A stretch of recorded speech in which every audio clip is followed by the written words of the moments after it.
Welcome to Season 3 2025 Inside the She Cave, Trailblazers, Innovators, and Rule Breakers. I am your host, Cindy Glanzrock. I'm delighted to have Nancy Princenthal on the episode today, who is an author of multiple award-winning books, a prolific and highly respected journalist in the art community, a professor in the arts, a lecturer, and an art historian. Nancy received the 2016 Penn Jacqueline Bogard Weld Award for her biography, Agnes Martin, Her Life and Art. On today's episode, which is one of two conversations we will be having about Anonymous Was a Woman, I am honored to be joined by both distinguished curators Nancy Princenthal and Vesela Stretanovic.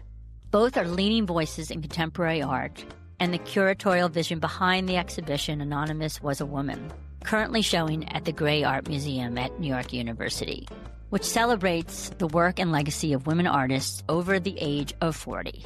The Anonymous Was a Woman Award began in 1996 by Susan Unterberg in response to the decision by the National Endowment of the Arts to cease support of individual artists. To date, Anonymous Was a Woman has awarded over $6.5 million to more than 300 artists.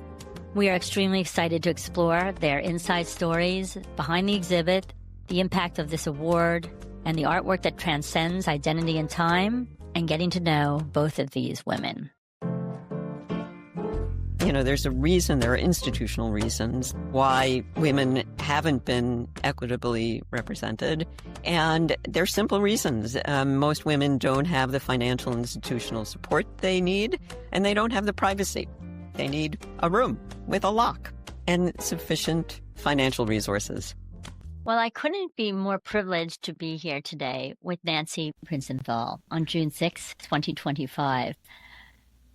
A woman that I have followed for many years, and you wonder why, because I love reading, and she's written one of my actually most favorite books about Agnes Martin, who is one of my favorite artists. Hats off on an extremely beautifully written book. Thank you. And also, there have been some recent books that I have seen that he read that is a collaboration. I don't know how four women collaborate, but you've managed to collaborate with four women writing three books, which is an exciting project which we'll share. But we're really here today, besides you writing for the New York Times and writing for a sundry of magazines, important art magazines. We're here today to talk about Anonymous Was a Woman.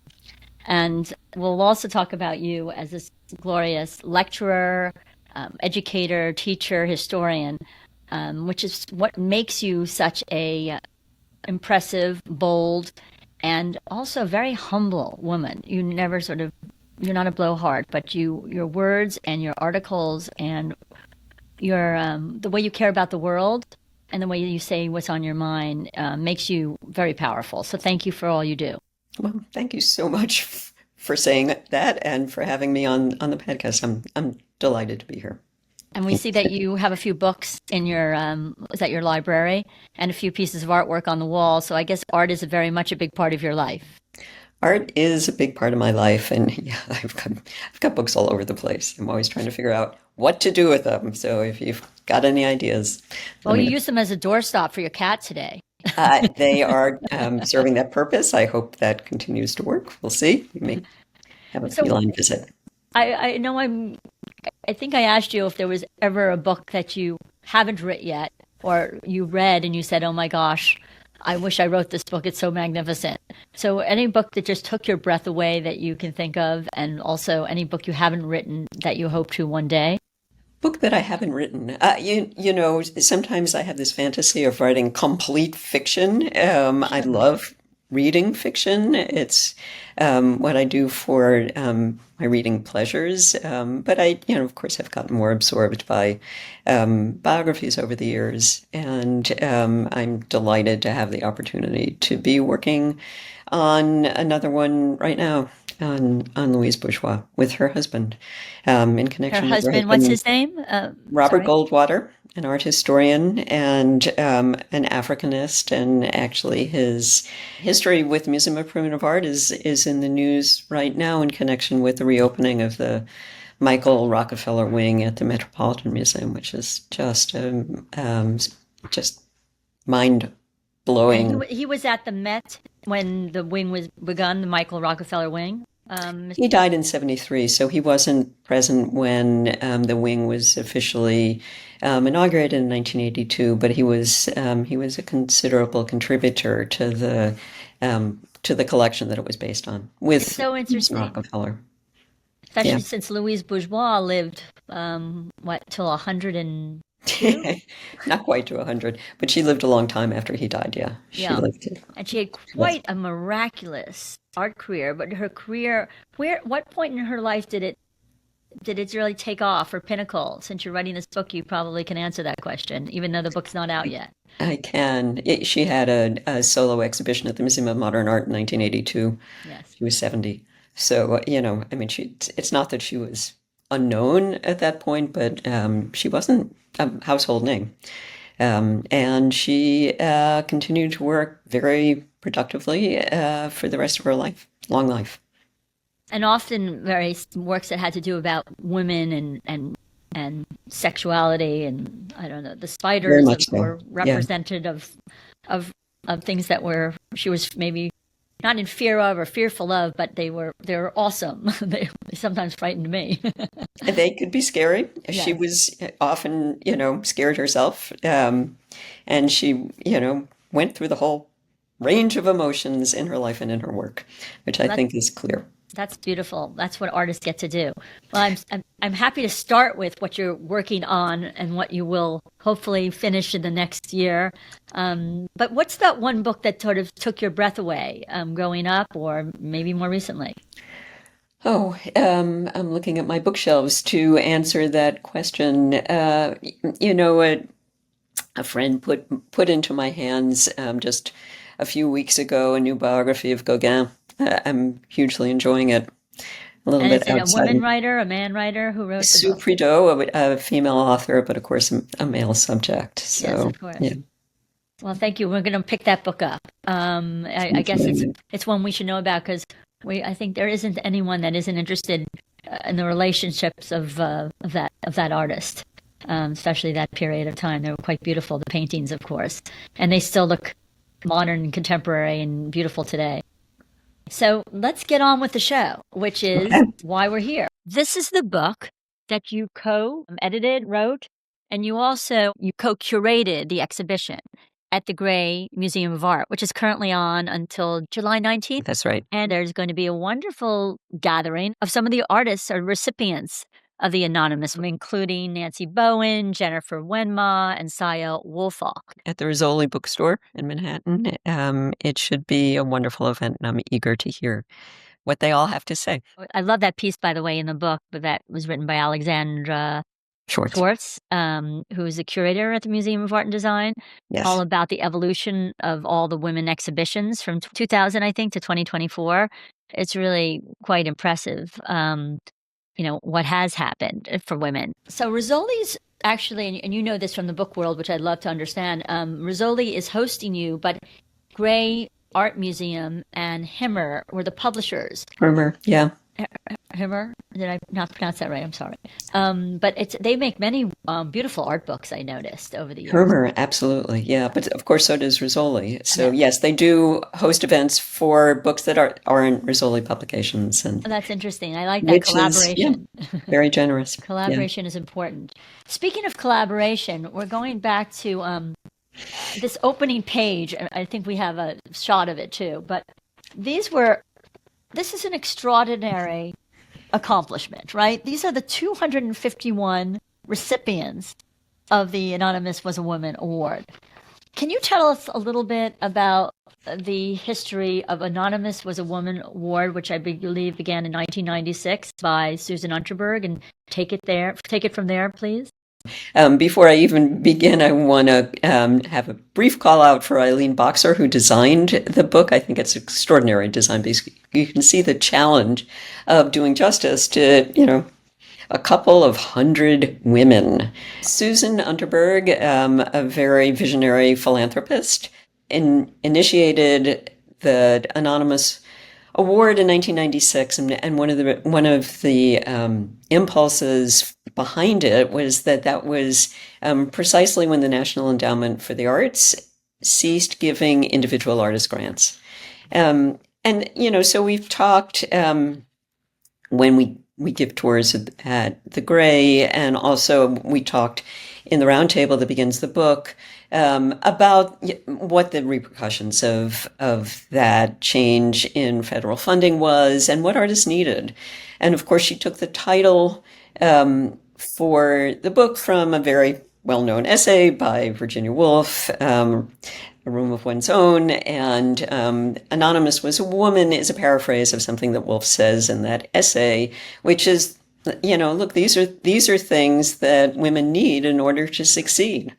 There's a reason, there are institutional reasons. Linda Nochlin made the same argument, why women haven't been equitably represented.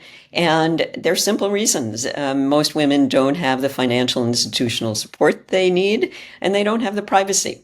They need a room with a lock and sufficient, financial resources. It's interesting to me that there were 15 women artists, at least Hyperallergic in their article mentioned, that were between 42. I guess you had to be over 40, if I understand Over 40. correctly. Yeah, that's right. And no strings attached is what you told me. And can you explain that expression? By the way, over 42, and I think the oldest was around 89, who made significant contributions, they said. So that's also an interesting word, significant contributions. So maybe you can explain what that might mean. Besides, and then the fact that they were rewarded this year 50,000 each, which I believe came up from, what was the original amount that they received each year? 25. So it was, the amount of the award was doubled, which is really quite extraordinary. And no strings attached. So, there are a number of course, grant-giving programs in the contemporary art world, which are structured in a variety of ways, and many of them have reporting requirements, and of course, many of them also have prerequisites. Some grant programs require applicants or nominees to, submit a 5-year plan or to, submit a detailed budget of what they're going to do with the award if they're granted it, and talk about how they're going to promote their work and what their exhibition, not just possibilities, but committed exhibition opportunities are, and on like that. And, and then after the award period is over, to, give an accounting for what they've done. And that is not the way Susan Unterberg approached it at all. She's an artist herself, and she trusts artists. We talked about this. And by the way, I heard she was going to be a lawyer. And then when she's told the professor in her photography class, he said, why would you be a lawyer when you do this wonderful photography and you so enjoy photography? So she became a contemporary photographer. And at 83 years old, I understand she's in Paris this weekend, probably enjoying some photography. She's indefatigable. She's got tremendous energy. She's a wonderful spirit, and you feel the spirit in what she's undertaken, which grows. It just grows and grows, which I think is.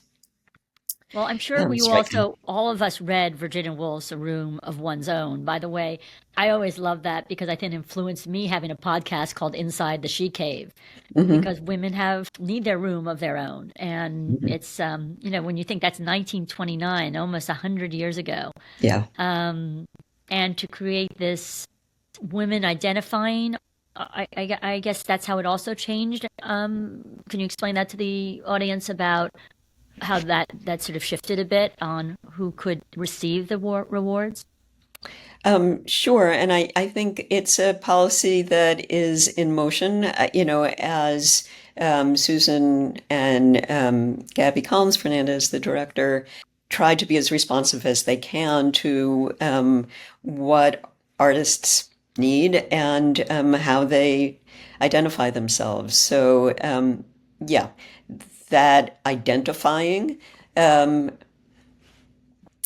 of the self-description was added several years ago, and as far as I know, it remains in the application process. So for artists who identify as women rather than just women, which is what it was in 1996 and for the first roughly 20 years. I hear that they also conducted a survey of women visual artists to assess the issues that impact them. Because mid-career, which is what she said she was really focused on, were the women that were being sort of not paid attention to. So they were not these hot young things, and they weren't sort of very established artists. Speaking of Louise Bourgeois, but it took women much longer to get known, and thank God we live longer. Maybe that's why God had us live longer, so we could see our success at the ends of our lives. I just thought that could have been sort of interesting how that's all worked out.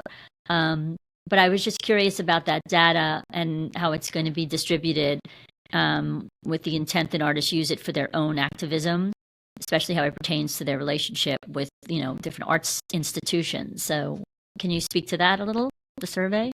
Sure. There was a fantastic symposium in April, just a few weeks after the opening of the exhibition at the Gray, was a response to a survey that had been submitted to, at first to women who were award recipients, and then it, was sort of a phone tree. It just proliferated because they were, encouraged to nominate other people who should fill out this very interesting survey. And so I think they wound up getting something like 1,200 respondents, which is extraordinary. Yeah, And they were varied, kind of hard-hitting, just getting to the heart of the issue questions. What do you earn as an artist? How many hours a week are you actually able to? And these were all respondents who called themselves full-time artists.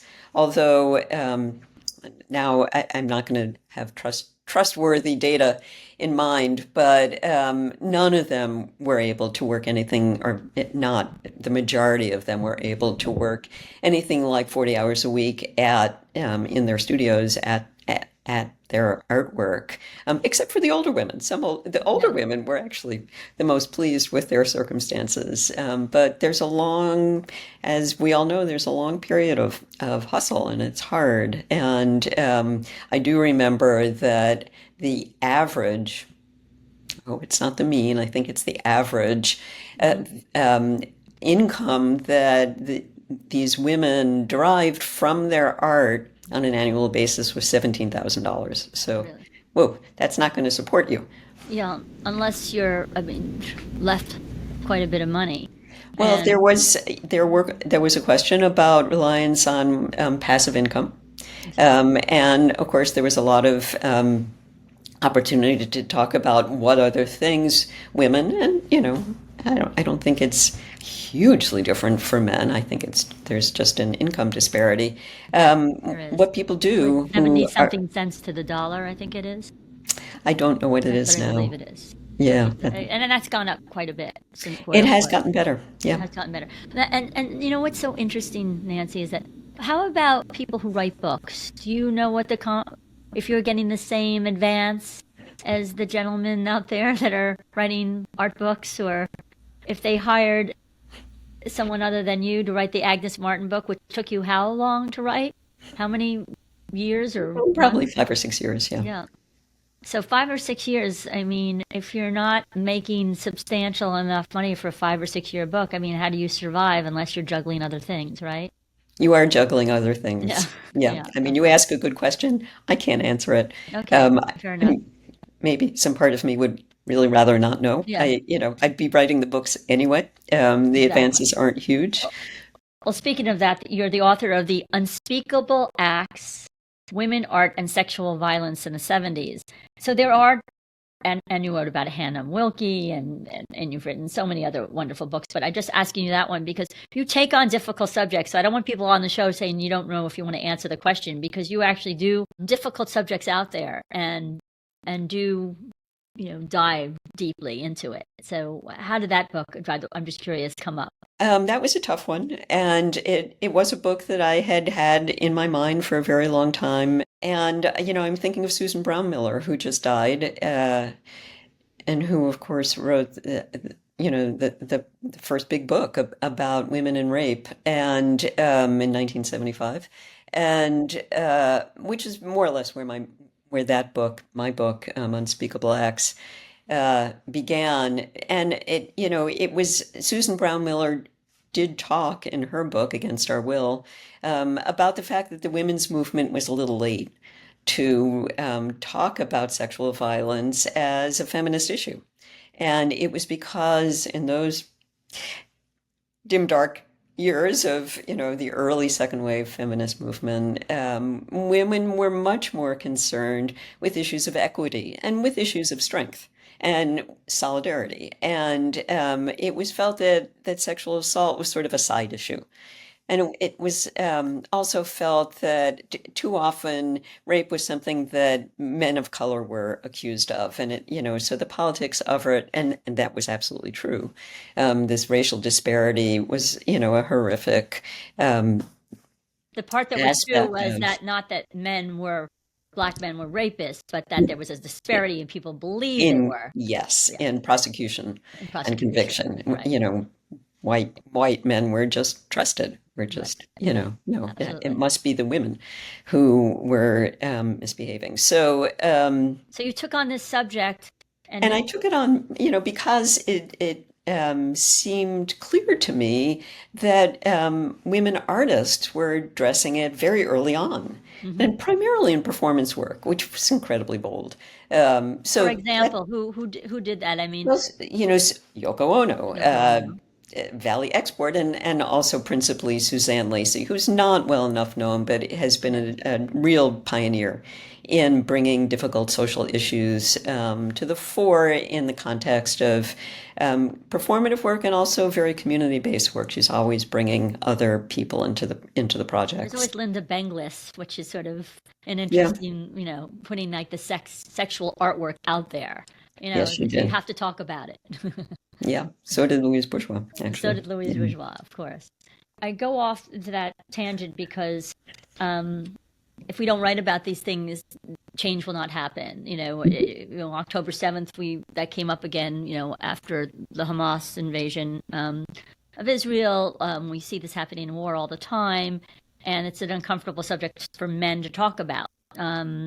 It's an uncomfortable subject for women to talk about. So Anonymous was a woman, it's sort of interesting when you think about how many women have remained anonymous about acts of violence. And why I'm making that is that I was looking through the artwork here at this exhibition that you have at the Gray Art Museum, and none of the work seemed like it sort of touched on that, but I could be wrong. So can were there specific themes when you were curating or co-curating with Vesela? And did that subject matter come up at all? Not specifically sexual subjects or sexual violence, but was it part of the choices that you made? Our primary commitment was to somehow represent the breadth of what these, women who had been awarded grants had contributed and achieved in those 25 years. And, the only premise we had um, in making these decisions, which was incredibly difficult because they are 251 fantastic artists. We've already been through a pretty substantial vetting process.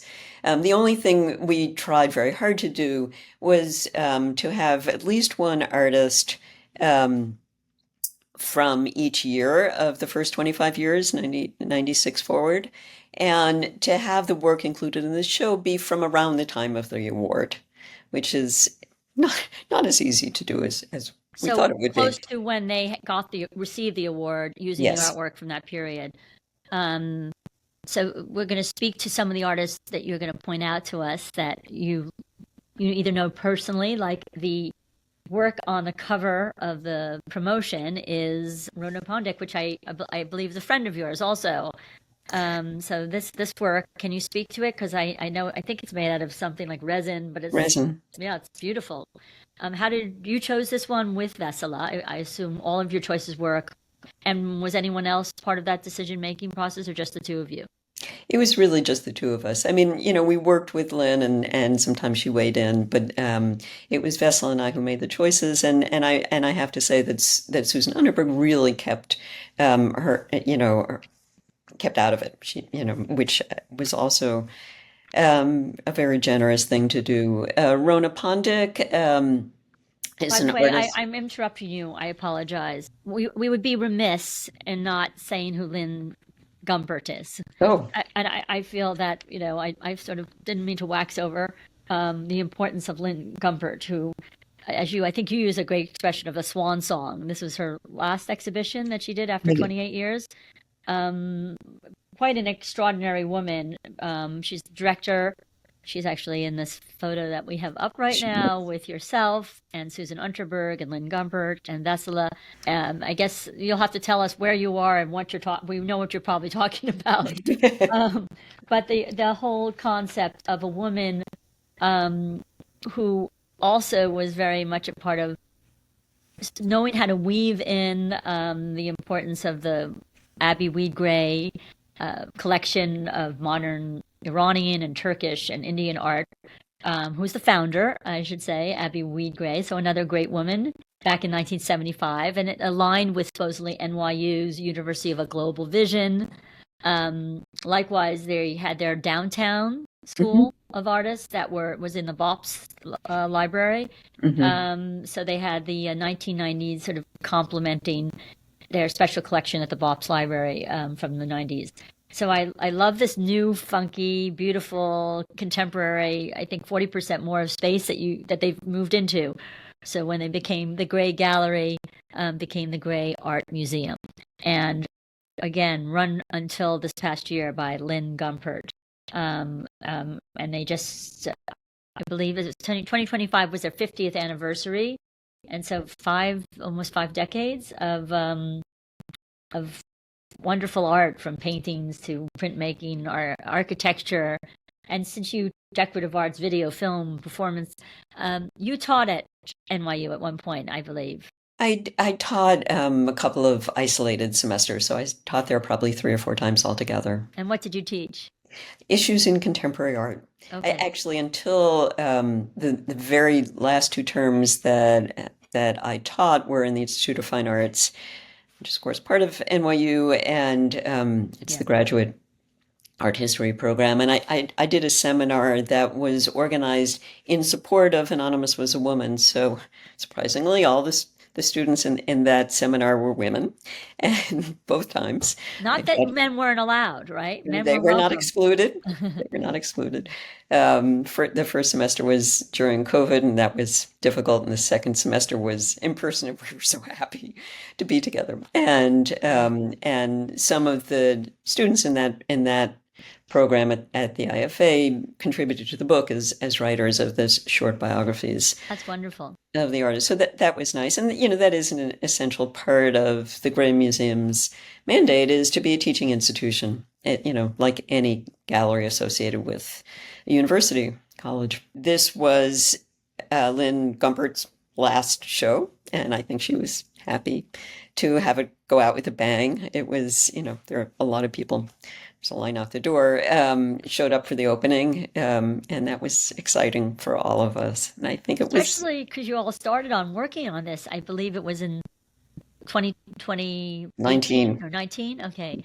Which was what's so interesting. I was talking to Vesela about that was the 100-year anniversary of the passing of the 19th Amendment, right? Yeah, yeah. So they did at the Phillips Collection a very interesting exhibition, which we'll be talking about with her later. Oh, good. Yeah. So I'm excited, but to think that the Senate approved the 19th Amendment in June 4th, 1919, and then you were going to have this wonderful exhibit. But between COVID and then moving to the new space, it didn't happen until now. Yes.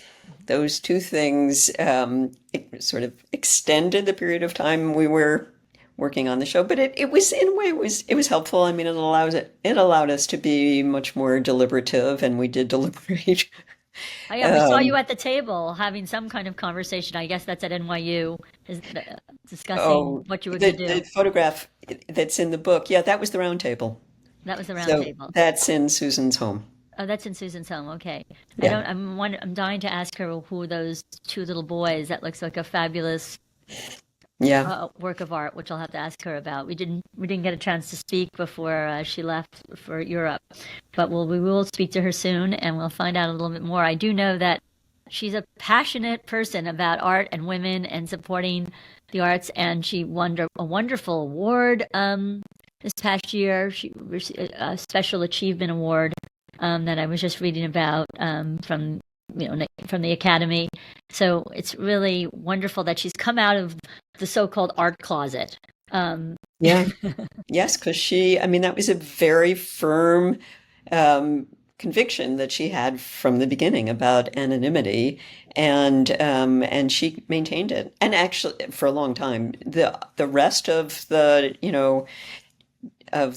nominating and selecting process remains anonymous. The people engaged in that process are not So the named. jury is The jury, anonymous. yeah, the panels and Panels. the nominators Okay. are unnamed. And it's now up to how many awards a year they give out? 15 15 now.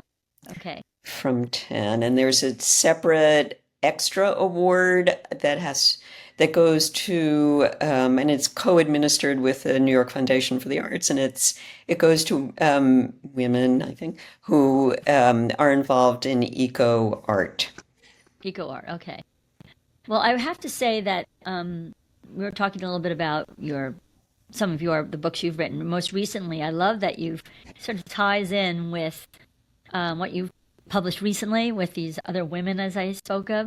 Mothers of Inventions and Roots of Contemporary Art was one, and The Reckoning, Women Artists of the New Millennium, and After the Revolution, Women Who Transformed Contemporary Art. There seems to be overlaps, but maybe they're very okay, good.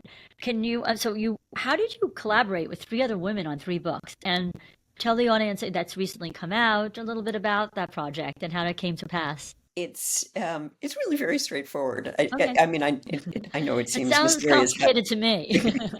How do you Three write books, four women. collaboratively? Three books, four women sound complicated. So, the way our process has evolved, and at this point we've been working together for a long time, is that we do a lot And we, who are the other three women? Just their Sorry. names. So it's Helene Posner, who is a curator, and I've already mentioned her at the Neuberger Museum and has a long curatorial Yeah. career. Sue Scott, who is a curator, an independent curator, and also had her own gallery for a number of years, Sue Scott Gallery in the Lower East Side. Yes, I know. Eleanor Hartney, who's a writer like me. And in fact, we've found ourselves writing next to each other many, many times over the years. So two of us are basically curators, two of us are basically art critics. And we sat down together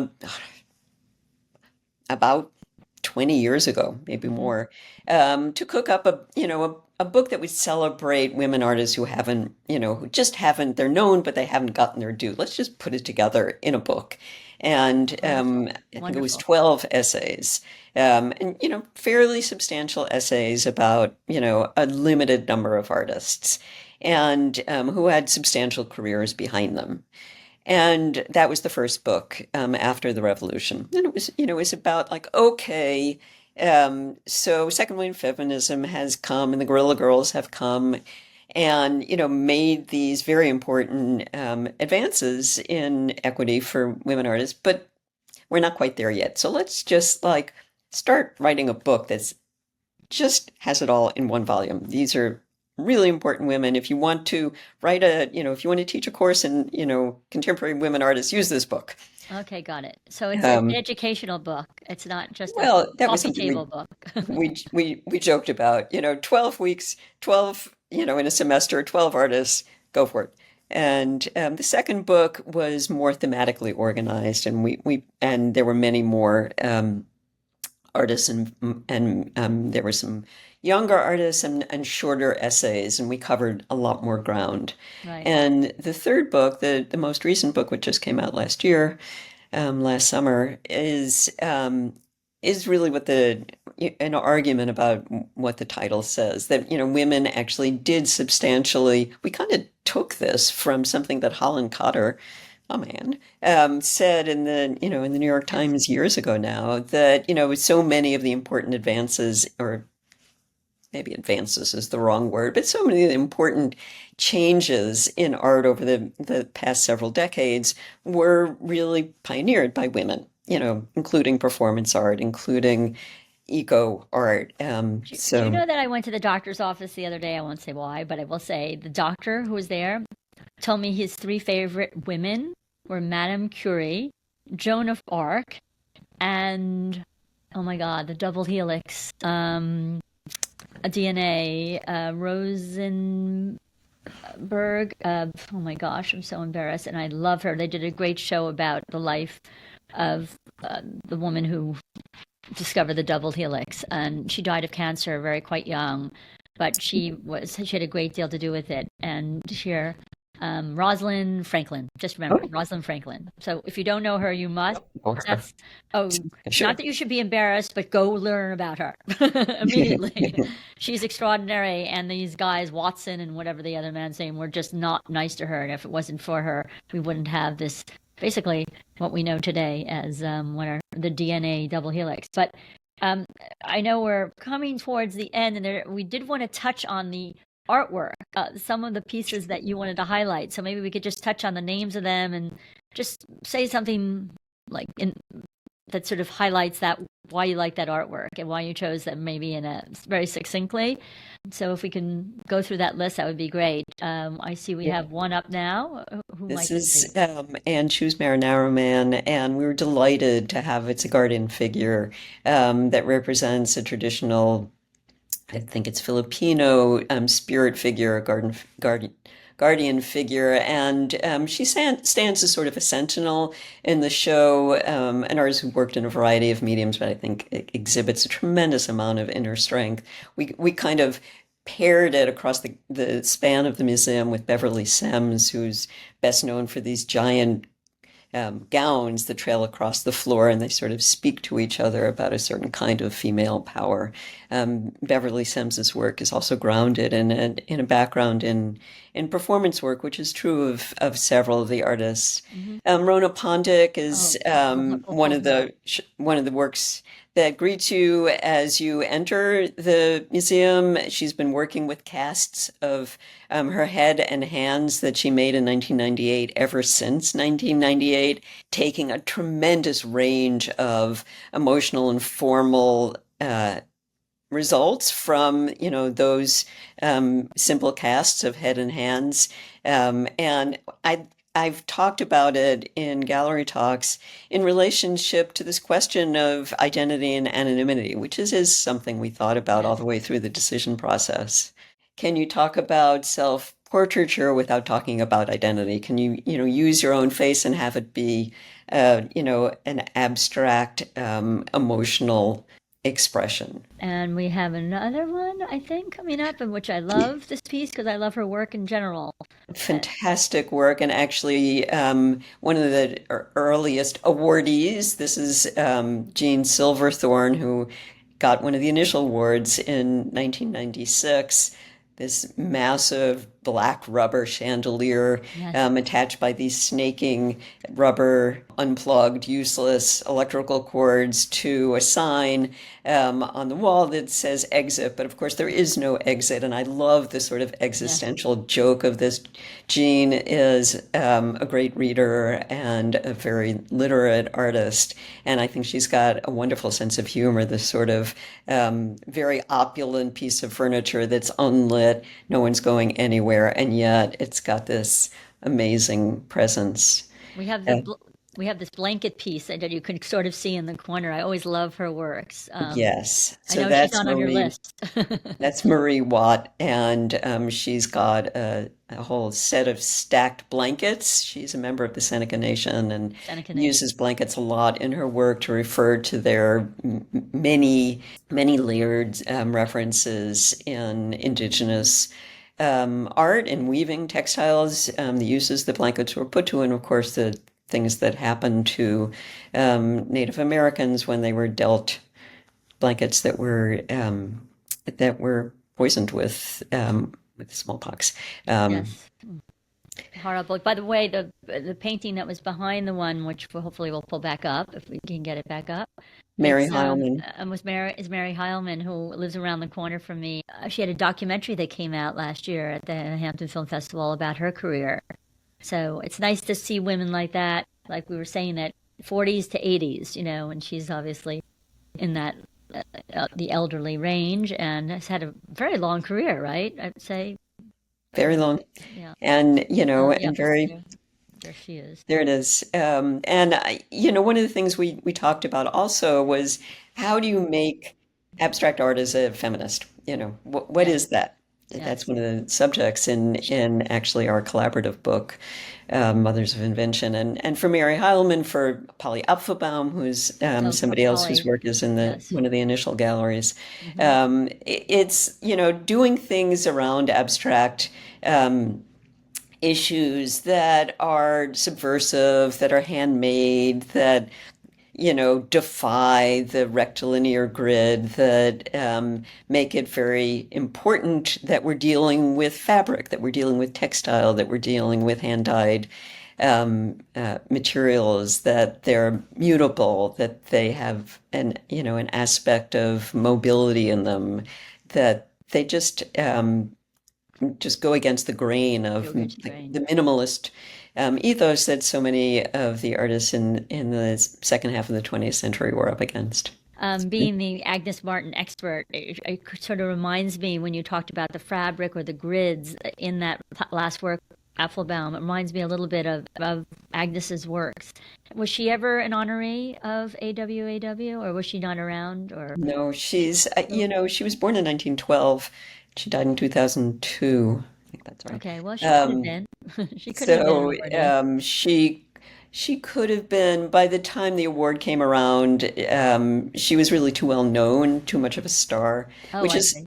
and that is something that it's not a spoken part of the Wasn't Amy award. Sherald an She was AWAW pretty awardee? well known, but Not the not same? Okay. not quite the same. She didn't have quite the stature that. But you ask a good question. Agnes Martin could have been considered. It was really toward the end of her career. By the way, great article on Amy Sherald, who's obviously right now at the Whitney. Thank you. Really wonderful when she was at SF MoMA, which I guess was 2024. I love the photos of her and I love everything. The article was just such a visually pleasing piece. Obviously, you had a photographer that, took some great shots of her Yeah. personally and I just love that Brazen Optimist. A great title, by the way. So I guess that says it like it is. I mean, she's not really a portraitist, which No, is something that she makes very clear in interviews. She stages her paintings and she chooses models, actresses, actors, really, um, to um, to be the subjects of narratives that she constructs in the process of composing the paintings, except for the Breonna Taylor and Michelle Obama.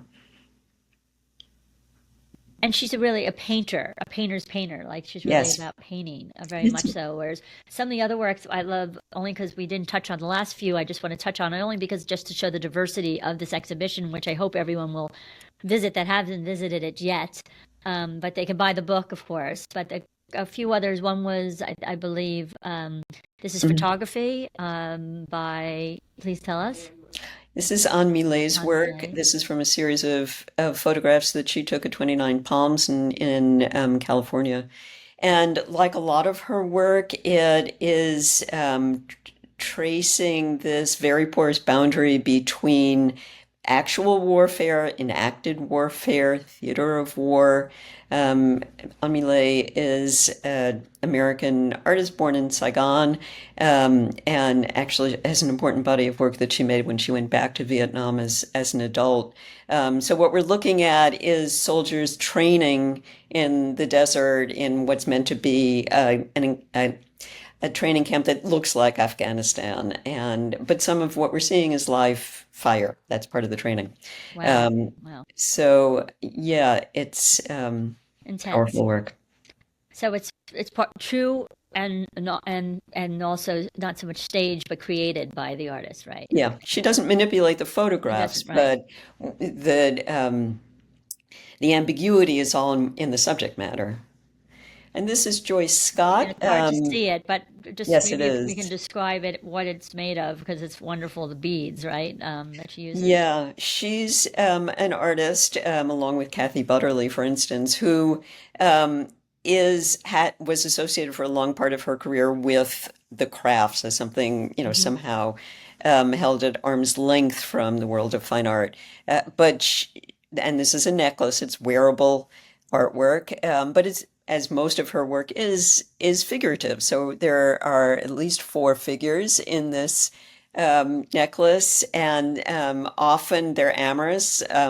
Just as often they're um, figures of strength, of power, and sometimes of violence. She's done a series of beaded works, and she uses in this work and in much of her work these tiny little glass beads using a peyote stitch that she learned from a Native American artist.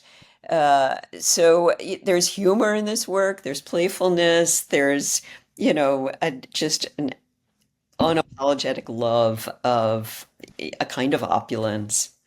Great. I love it. I love her work. I've seen it at the Museum of Art and Design. Yes. She's had some beautiful exhibitions over the years.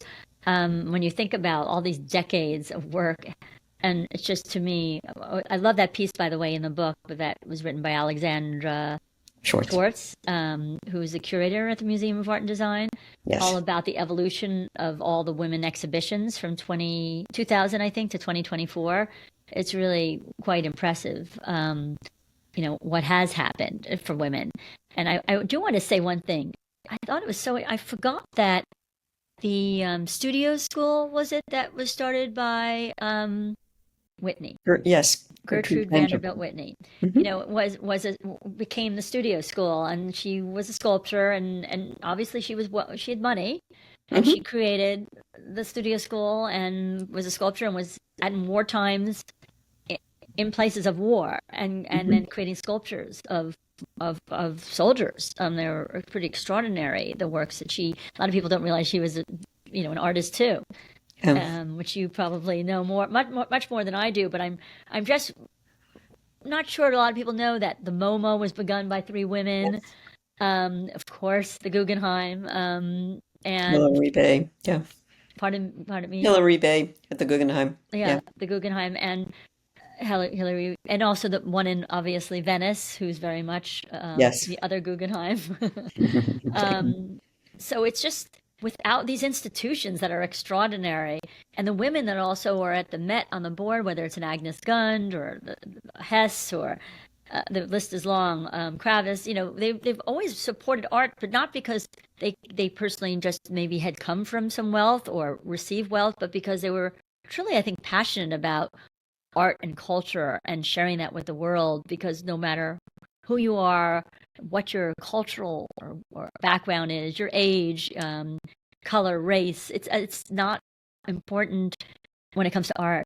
Everyone can appreciate it, and they wanted, I think, everyone to appreciate it, because women are natural nurturers, which is why I don't think we get paid as much, because you're the mother and you're also the nurturer in general of the world, and of other people, and caretaking. I think art has a lot to do with women such as Susan Unterberg, who started this extraordinary organization in 1996 that's still going strong and bigger and better than ever. So, I mean, you must feel just wonderful. So, thank you for being able to share this with everyone by being the writer of this wonderful book and co-writer and co-curator of the exhibition. How does that make you feel overall? I mean, there's a lot of weight on your shoulders. Makes me feel extremely fortunate. Yes. I Yeah. couldn't be more grateful for being able to contribute to projects like this.